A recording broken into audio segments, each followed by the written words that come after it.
All right, welcome everybody. We're here to talk about the monsters of Dungeons and Dragons here at Toronto ComiCon 2025.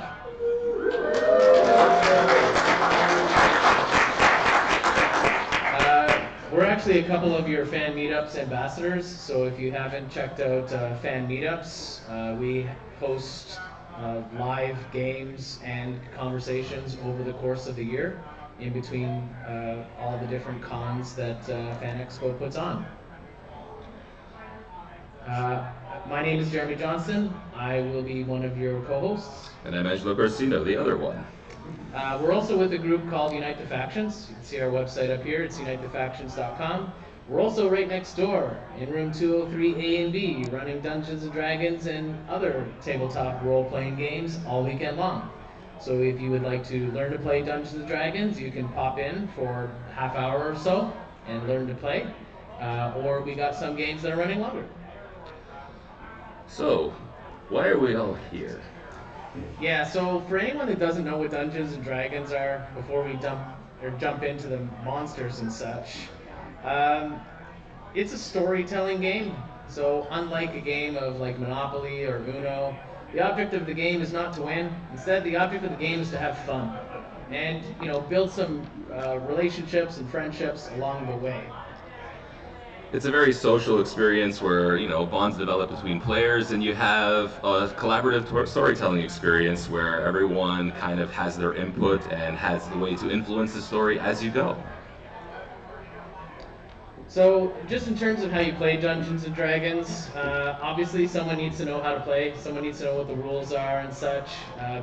Be the mediator, the producer, writer, director, all the other characters that are not the heroes. That's the Dungeon Master. One person, many jobs. Totally. And so basically a Dungeon Master will describe the scene, which of course includes monsters, which is why we're here to talk about monsters. And then, after that description, the players will decide what they like to do. And then you roll dice to figure out what happens next. All right, so why are we all here today? We're here to discuss the new monster manuals. So let's bust them out. These. Let's see. Mine's not as sexy. Or is it? So these are both versions of it. We have the non-alt edition cover and the alt edition cover available just for kind of display here. And if you get them, before the second printing, you'll get a cool 50th edition of D&D foil symbol on the back. That's how you know it's like an original printing. This actually just came out last month. So this is brand new. Which is why we're here talking about it.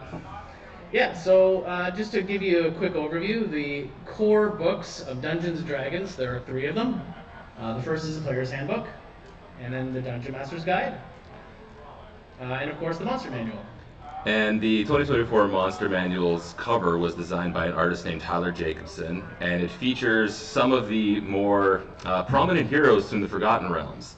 It's got Safar, which is a human wizard, and is the Blackstaff position in Waterdeep, renowned wizard, very powerful school of and she has a school for mages, and she's a very seasoned veteran in Dungeons and Dragons. It also features from Baldur's Gate 1 and 2 and 3, if you manage to find them, the great heroes of Baldur's Gate, Minsk and Boo. So the artist of this art right here is Bram Sells. This is actually a Magic the Gathering card.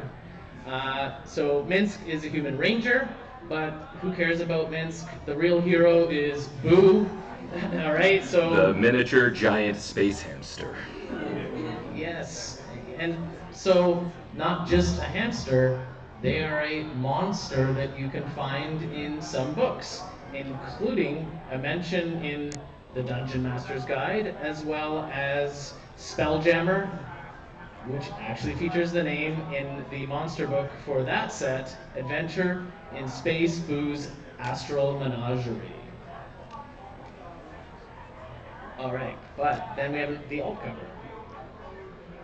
The old cover is absolutely fantastic looking. I love Mind Flayers personally, so I was quite happy that they were on the front, and they basically took the art style from Baldur's Gate 3 and used that for the monster manual. And if you have not played Baldur's Gate 3 for PC or console, you totally should. It is the game, not of the year, it is the game of the decade. It is arguably one of the best games ever made. All right, so let's talk about monsters. So when you take a look at the monster manual, you will see what are called stat blocks. So what we see here on the left is the old style from 2014, and this is the new style from 2024. Both are part of the 5th edition rules. So as you can see right away, the stats are lined out a lot more simply.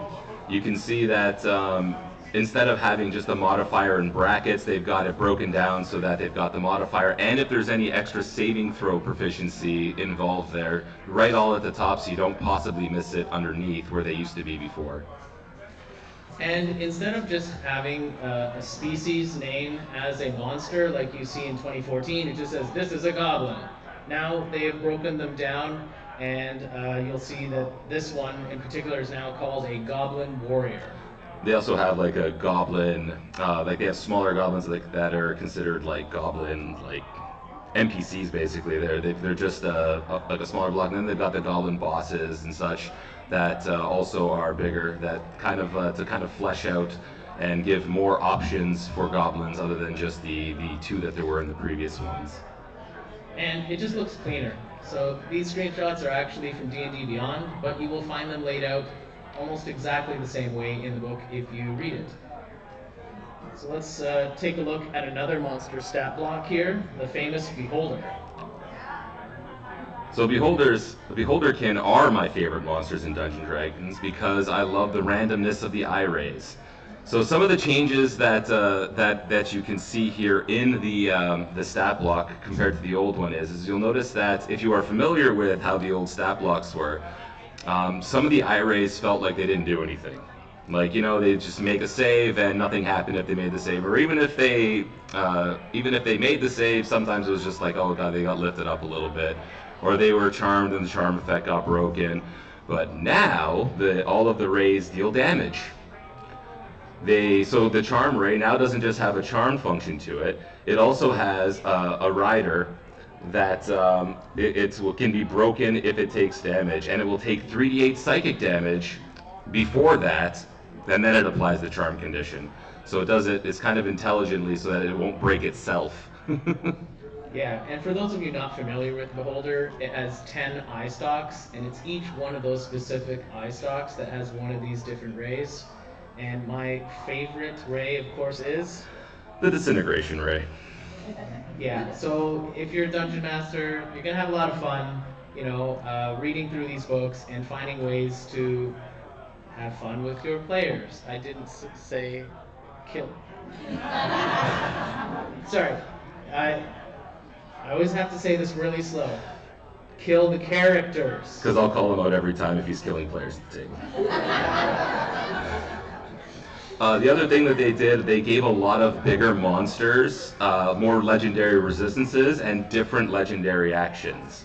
So the original Beholder did not have legendary resistances, and it kind of felt a little bit underwhelming because it would just fail the saving throw against the whole monster and not do anything for a while. It's great to be able to actually, use your monsters as a dungeon master and not have them just get killed in one turn or just disabled. All right. So, but let's look at this art, right? Who doesn't love this Beholder art? One thing that I really love about the art that they've done now in the 2024 is it's not just art of the creature. It's got a whole scene to give you some ideas of, the sorts of situations that you might, use this monster in. And this is clearly showing that it's going to use a couple rays per turn. Yeah, you can see as pictured, the one on the left of the screen is a telekinesis ray, because you can see they're kind of being lifted off the ground, and then the other one looks very clearly like a... Is that disintegration? Yeah, that's a disintegration ray. Awesome. Okay. Just checking, because I don't see enough dust here. It's not dust yet, that happens after. All right. And I guess we don't see the person here that's wearing the cloak of invisibility. All right. So before, the Mind Flayer Arcanist now has its own new fleshed out stat block. It's not just a staple on that has a couple of spells added to it. It actually has its own block, and it is so deadly. As you will notice now, instead of just having a Mind Blast and Eat Brain, it now has Arcane Tentacles that if the damage reduces the target to 0, the Mind Flayer instantly kills it and magically devours its brain. So welcome to a new instant kill effect, folks. Scary, even for a Dungeon Master, for sure. Definitely got a bigger stat block. They've got more hit points than a regular Mind Flayer, and their burst is in an emanation that originates from the Mind Flayer instead of a cone that kind of shoots out. So they've tried to make all the monsters feel a lot different for the different stat blocks, which is one of the things that I felt they did really well in the new monster manual. For sure. Another thing is you're not using spell slots, right? So when looking here, instead it'll say you can cast these spells once per day. Some others might say, 2 to 3 times per day, instead of you tracking spell slots. Yeah, like you can see in the reactions, it can cast shield twice a day. Not enough. You could have used other spell slots to do that sort of stuff. So as much as it's easier to track, it is a bit limiting as well. So something to consider. Give and take. Give. Please. All right, let's see what's next. All right, balance changes, because we're not just going to throw monster stat blocks in your face all hour. So the wider breadth of the changes consists where the CRs actually seem to more closely match the monster's deadliness. Before, CR was an absolutely awful metric for building encounters, because what a CR is the challenge rating. It meant that a party of 5 characters without magic items at the challenge rating should be able to take this monster and have it be a good challenge. That was never true for any of the monsters. No, definitely not. I can't think of one except maybe the Tarrasque. And even then, the Tarrasque had a lot of flaws. Totally. But the cool thing about this wider breadth of challenge ratings is you're seeing specific monster types that have creatures at higher CR values. So it's not just, here's your gelatinous cube, and that is, the only type of ooze that you're going to see in the game. You're never going to see higher level stuff. So they did put in a whole bunch of monsters that kind of range now from low CR around the half to up to usually 15 for most monster groups, and some of them they added oozes that go to 20. They added more undead. They added different types of undead. They added more vampires. They added just more of all the different things to kind of flesh out the in-between levels for all the different monster types. Yeah, the great thing about the core books for 2024 is they are bigger. And they didn't really change the price point, so you are really getting more bang for your buck, especially when it's monsters. They also put in a ton of art. Yeah, which is just amazing. But as we mentioned already, but certainly worth highlighting, is most of the monsters have more hit points. Okay, so not the goblins that we showed you right at the front. No, it did. The regular goblin had 7, the goblin warrior has 10, so even the goblin Amazing. got a bit of a buff. But not a buff to their damage. Correct. They should hit harder. I mean, it's goblins. It's probably one of the first things that you're going to throw at your players, so come on. But there's also a key improvement to initiative. So your monsters were never going first for some reason. How many dungeon masters are in the crowd? Raise your hand. Yeah. Very So good. how many of you have experienced this exact situation? You set the scene, you get the monsters all ready, your big bad evil guy gets onto the table, and they roll really low on initiative and die immediately. Because I cast Fireball. Now you're going to see things like... Well, let's see. So, we kind of put these out of order. No, So anyway, so we'll just finish that thought and we'll show it again later. So for example, the Lich, which is an iconic monster in Dungeons & Dragons, now has an initiative bonus of plus 17. Which is insane, and we'll get to the Lich for sure. But even looking at our stat block right here of Werewolf, which I'll tell you why it's here. Notice the big question mark in the center of the page. But even their initiative, normally as a Dungeon Master, you would just look at using the old stat blocks at Dexterity, and whatever the Dexterity bonus is, that would be their initiative. Proficiency was never part of the calculation. So in this case, it would normally just be +2 if, in this case, the werewolf has a dexterity of 14.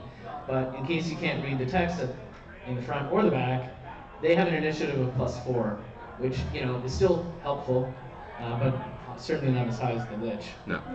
So you'll notice here that some of we put this one in here because we noticed that this was a change, and we weren't going to just say they were all changes we like, because there were some that we scratched our head at, and this was a big one.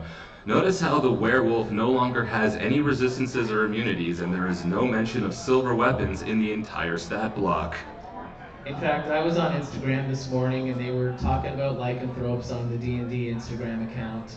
And so I left a comment that basically said, like, what is up with this? But because I'm a dungeon master, I can run stuff however I want. And so I will continue to have them running with resistance to all, mundane damage, and they'll be vulnerable to silver. Especially since the silver weapons are now a magic item in the Dungeon Master's Guide. There actually is kind of like a precedent, and I was very surprised to see that they were left out of like the iconic stat block of the werewolf. Yeah, and of course this applies to all lycanthropes. I just wanted to use werewolf because I figured most people know werewolves, but I mean I really wanted to use weretiger instead, just because it reminds me of like Roksashar, or like were-ravens or were-rats. Yeah, they're all still in there, but they all still have the exact same kind of issue where they lack the resistances and immunities that they used to have. All right, so we're talking about werewolves, gotta talk about vampires, right? So this is the new kind of like bigger level vampire that's in there. It's the Vampire Umbral Lord. It goes up to CR 15 now instead of the CR 13 that the vampires used to be. And you'll notice that the stat block has some interesting things such as legendary resistances and very powerful looking legendary actions. Yeah, this is just insane. Not only can they, bite you to suck your blood, but they can pull your blood from a distance using their sanguine drain. Absolutely insane. So the art on the left is actually the art of the Vampire Umbral Lord. But as a bit of an Easter egg, in case you didn't notice, in the player's handbook, under the daylight spell is everyone's favorite vampire in the bottom right, who is also quoted in the monster manual as a vampire spawn. Can anyone guess who the best or most well-known, other than maybe Strahd, vampire might be? Baldur's Gate 3 players, where are you? All right, Asterion, that is right, I heard it. Okay, yeah, they're in the bottom right corner there. Okay, so let's talk about some other monsters that also got some major buffs or new creatures at the higher CR levels. And who doesn't like hags? Yeah, so now they have like a full-on, like super powerful hag stat block that is effectively like a Baba Yaga type hag that is now the new arch hag, which you'll see is a very powerful CR 21. Yeah, obviously, like any encounter building, you probably aren't only going to have the arch hag there, so throw in more hags. Yeah, throw in another coven. Yeah, they can have like 2 covens that work for them and be kind of thematically appropriate, and you can make it a very dynamic encounter that way. Yeah, because like before, to have a coven, you still need 3 hags. So right away under traits, you can see that, while within now 30 feet of at least 2 hag allies, but they don't have to be the same type of hags, they're going to be able to do some fancy casting. You'll also notice that they have a very interesting, unique reaction to this stat block. So it's called Tongue Twister, where the hag casts Counterspell in response to that spell's trigger, while using the same spellcasting ability as its spellcasting, like all spells do. So Counterspell now, for those who don't know, in the new player's handbook, it no longer is an ability check where you try to overcome the other spellcaster. Now the spellcaster gets to make a saving throw to see if their spell is countered. If they fail the counter spell against this saving throw, and you'll notice that the spell save DC of the hag is a very solid DC 22, and counter spell is a Constitution saving throw, You can see that the target is also cursed, and it's cursed until the end of its next turn, where it cannot cast spells with verbal components, and when it speaks, it has to say the opposite of what it was going to say. So if you're trying to tell the creatures, you're trying to tell your friend to run, you're going to have to yell at them to stay and fight. Crazy. I love it. Yeah, so they've tried to put in a lot more unique abilities to make all the monsters feel different. All right. So here we are. Can't not speak about the Lich. Look at that plus 17 initiative. They are definitely going first. You'll also notice that the Lich now doesn't have the problem where it's an AC 16 creature with 110 hit points that's supposed to be a tier 4 monster, where a lot of characters can do that in one turn without any issue. Now it's got a much more solid 315 HP base behind it. With the AC of 20 to go with it. It also has 5 legendary resistances if it's in its lair, so players can't keep count as easily because some of the monsters don't all just have 3. For sure. And it also has that reaction for counterspell or shield. Yeah, so you'll notice that this one is a much more generic one, leaving the kind of more unique one to that Archhag. So I just love how it's not once per day, twice per day. Correct. It's just anytime. All day long. Anytime you can counterspell with your reaction. All right, so yeah, here's one of the monsters that we just use on our fan meetups for Monsters of the Month. So this is a brand new Revenant, so if you're familiar with the original Revenants, Revenants are a CR5 creature that's kind of like a vengeful undead, that spirit that will go after one particular target and chase them down until the end of their days. This one is an entire house. And so when we ran this just this week, I believe, on Monsters of the Month on Monday, so there was a map on the table of a house. And like most maps, it was, bird's eye view, so you were just looking into the house like it was any other kind of dungeon crawl. And so if your players walk into that house, they are literally walking into the monster. And they've got this fun ability where you can't leave unless you use the plane shift spell, so kind of like the Hotel California. It also has an armor class of 20, so they're pretty hard to hit. But worse is this trait that it has called Haunted Zone. It is a Constitution saving throw, DC 17. Any creature that casts a spell while inside the Revenant space, and if you fail, the spell doesn't pop off and you lose the slot. This is a boss level encounter, right? I know it's only CR 10, but let me tell you, having to roll a con save every time you cast a spell, dirty. And if they don't go inside on their own because they're a bunch of savvy adventurers, there's this fancy thing called Invitation, where it's a 60-foot cone DC 17 charisma save that will pull creatures inside. And I think it did pull us all in by the end of it. I think there was one person still stuck outside after the Monster of the Month showcase. The Paladin? Yep. Yeah, so it didn't matter that I suspected that it was something like a mimic, even though this thing is not a monstrosity. It is undead, and yes, I shot it, but right away, yeah, this thing sucked us all in, almost. Yeah, so there are a lot of fun new toys in the Monster Manual for DMs that players might not suspect that they might used to be seeing for years and years and years. Yeah, so use this wisely and use it a lot. So speaking of the Revenant, and just trying to kind of change gears here and talk about some of the art. What we're showing you here is some art from 2014 on the left and 2024 on the right. So you'll see that there's kind of like even things that had art before they've taken like a whole new art style, and honestly the art looks a lot like Magic the Gathering cards, and let's be real, Magic the Gathering cards are fantastic. Yeah, best art, just period.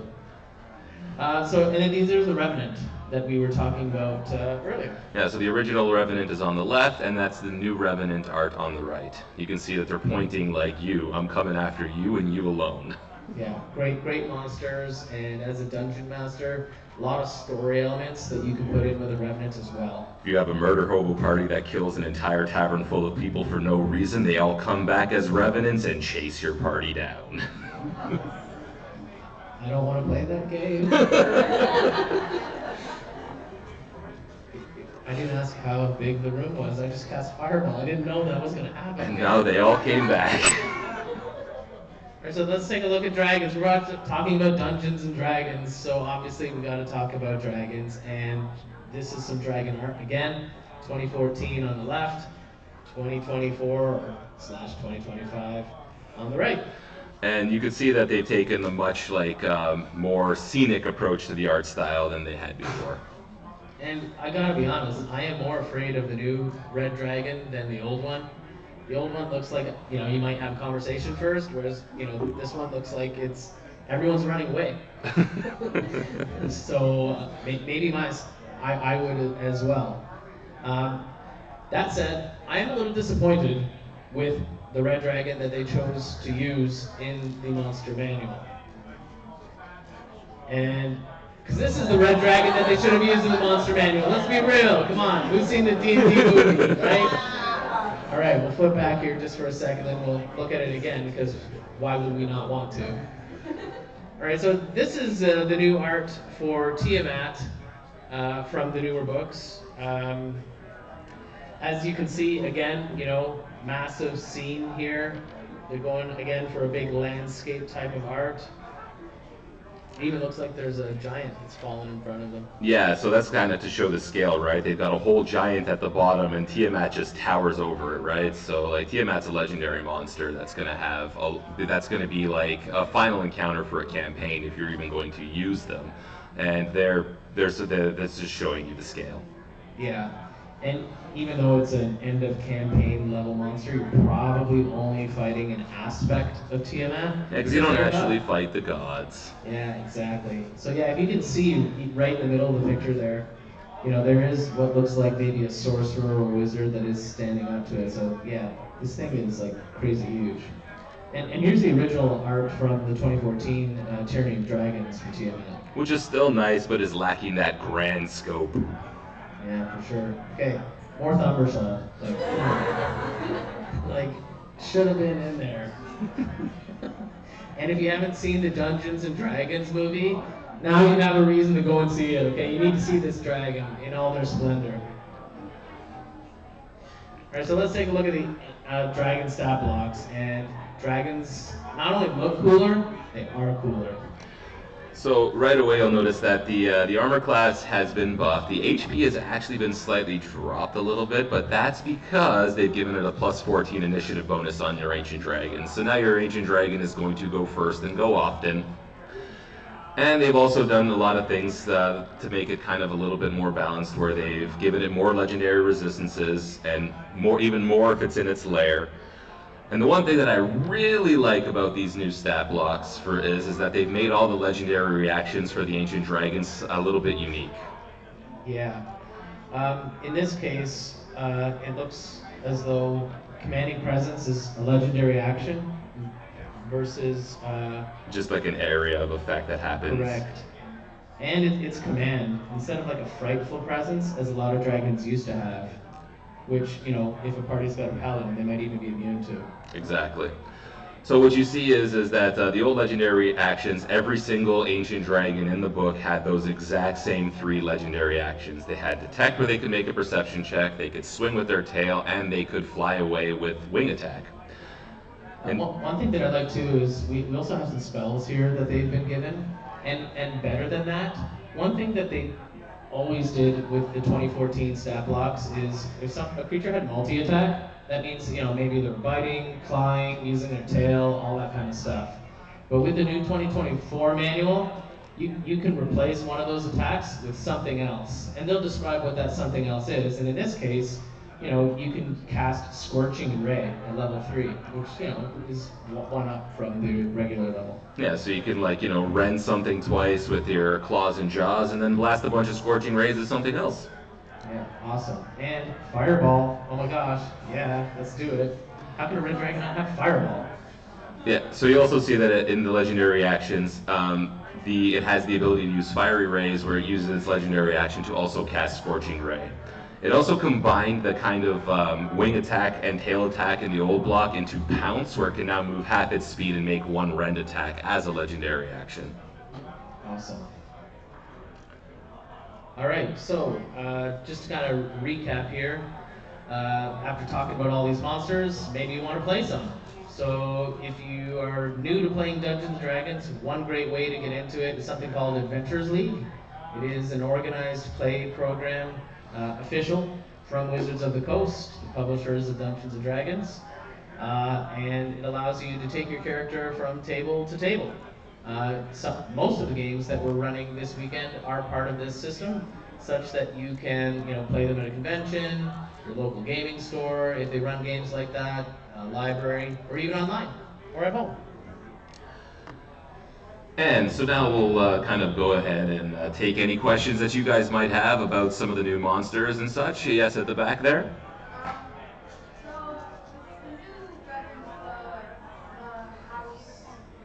You have the Haunting Revenant. No worries. No worries.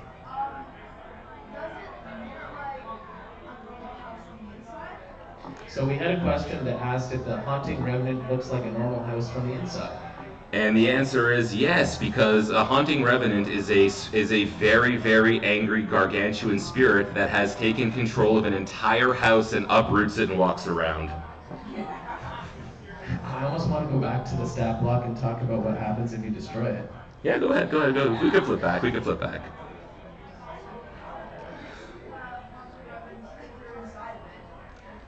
So armor class isn't necessarily about just hitting it. It's about overcoming defenses. It's like an overall scope. So you can hit the wall of a house and you can hit it. But if you punch the wall with your fist, like right now, it's going to hurt, and it's not going to really do anything to the wall. You might put a little hole in it, but so armor class it means you have to hit it in the right spot to actually do damage to the creature, and that's kind of what the overall encompassing flavor of armor class represents. And with the size of Gargantuan, you can make the house pretty much as big as you want. So, if anyone's playing Death House, hello. Let's make it a Haunting Revenant, yes? Alright, so we came back to the stat block because, let's talk about what happens when Revenant dies. So, it's a Revenant. Revenants don't die until they kind of complete their mission that brought them back. I don't know what brought the house back, but, that's up to the DM. So, if the Revenant dies, it revives 24 hours later, unless the spell Evil and Good is cast on its remains. If it revives, it animates another gargantuan object or structure elsewhere on the same plane of existence. So guess what? You have a new neighbor! Amazing. It now looks different, but uses the same stat block and returns with all of its hit points. So, party, beat the house, they think everything's great, they go to the tavern, they get some drinks. And now the house is the tavern! Wow, that's cool, but I love it. Any other questions?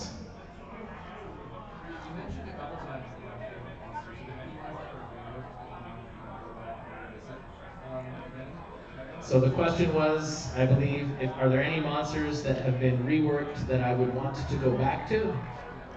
Like to revert that to the old one? No, like just to try you maybe enjoyed it the first time. Oh, yeah. They definitely, I do like the new Black Pudding stat block. I can't remember the exact specifics because they kind of both sit in here now, and it's kind of got to pull one or the other out. But they did change the Black Pudding stat block. They also changed. What are some of the other good ones that they threw in? Well, I gotta be honest, we highlighted the Lich for that exact reason. Yeah. If anyone has run the Tomb of Annihilation and had the fight with the Sararak at the end, I would love to use the new Lich instead.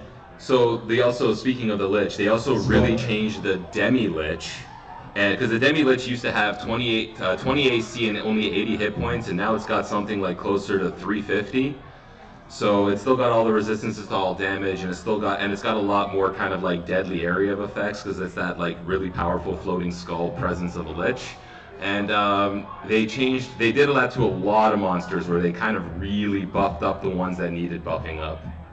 And for using monsters, not against the party but others, I really do like the dragon stat blocks. So if you're looking at the metallic dragons, they can actually change one of their multi-attack options to use not the breath attack weapon, but their alternate breath weapon, which I really like. So if you are bringing in a dragon to maybe assist the party or save the party, I thought that was really useful as well. We had a question at the back.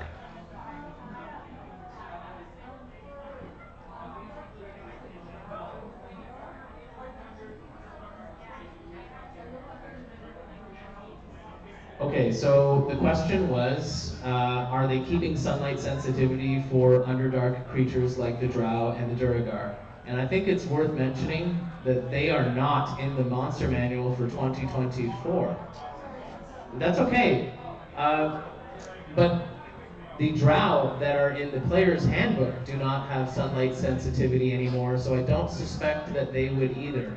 So, but like this is a really good question because I think it is worth highlighting that one of the classic monsters of D&D, the drow, are not in the monster manual.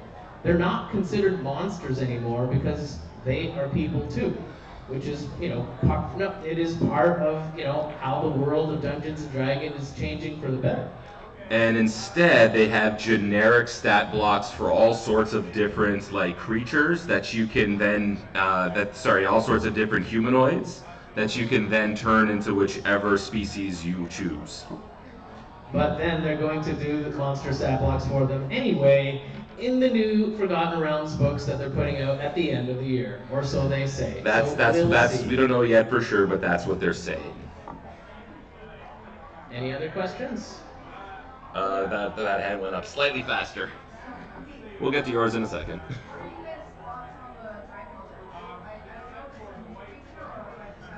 So So the question is about the new Dracolich. yeah, so the new Dracolich is actually really, really powerful.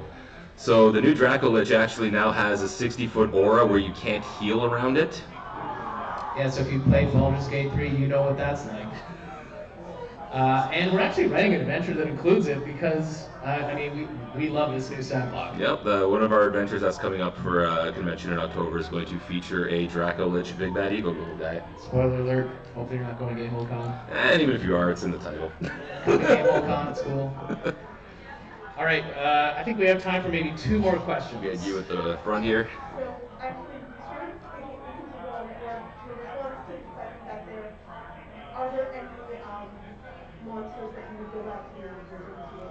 Okay, so the question was, would we consider reverting back and using monster stat blocks for 2014 in any cases?